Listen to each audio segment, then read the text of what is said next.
सावित्रीबाई फुले भारताच्या पहिल्या महिला शिक्षका व समाजसेविका होत्या. त्यांचा जन्म 3 जानेवारी 1831 रोजी महाराष्ट्रातील संतारा येथे झाला. त्यांचे वडिलांचे नाव खंडोजी नेवसे पाटील तर आईचे नाव लक्ष्मीबाई होते. सावित्रीबाई फुले यांचा अगदी 9 वर्षाचे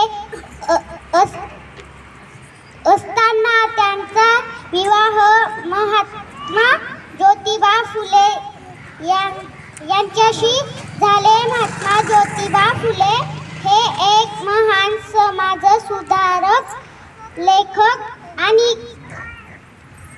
क्रांतिकारक होते.